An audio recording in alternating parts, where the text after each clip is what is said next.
అంతర్జాతీయ కార్మిక సంస్థ ఐఎల్ఓ విడుదల చేసిన ఎంప్లాయ్మెంట్ అండ్ సోషల్ ట్రెండ్స్ 2026 నివేదిక ఆధారంగా కొన్ని అభివృద్ధి చెందిన ప్రాంతాల్లో మాత్రం మహిళల కంటే పురుషులే ఎక్కువగా నిరుద్యోగులుగా ఉన్నారు. అందులో ఉత్తర అమెరికా, తూర్పు ఆసియా, ఆగ్నేయ ఆసియా మరియు పసిఫిక్ ప్రాంతం ఉన్నాయి.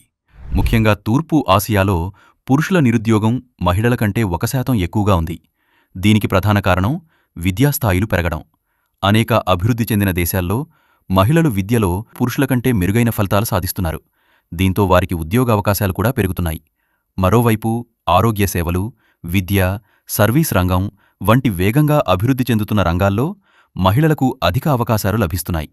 అయితే నిర్మాణ రంగం, తయారీ పరిశ్రమ, మైనింగ్ వంటి రంగాల్లో ఎక్కువగా పనిచేసే పురుషులు ఆర్థిక మందగమన సమయంలో ఉద్యోగాలను కోల్పోయే అవకాశం ఎక్కువగా ఉంటుంది.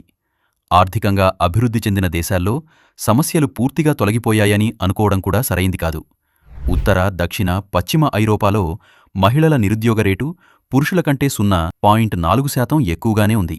అంటే ఆర్థిక అభివృద్ధి ఒక్కటే మహిళల ఉపాధి సమస్యకు పూర్తి పరిష్కారం కాదని ఈ నివేదిక స్పష్టం చేస్తోంది. సామాజిక పరిస్థితులు, విద్య, ఉద్యోగ విధానాలు, కుటుంబ బాధ్యతలు వంటి అనేక అంశాలు కూడా కీలక పాత్ర పోషిస్తున్నాయి. ప్రపంచవ్యాప్తంగా మహిళల ఉపాధి అవకాశాలు క్రమంగా మెరుగుపడుతున్నప్పటికీ ప్రాంతాలను బట్టి ఇప్పటికీ భారీ అసమానతలు కనిపిస్తున్నాయి. మహిళలకు సమాన అవకాశాలు కల్పించడం కేవలం సామాజిక న్యాయం మాత్రమే కాదు, ఒక దేశ ఆర్థికాభివృద్ధికి కూడా అత్యంత అవసరమని నిపుణులు చెబుతున్నారు.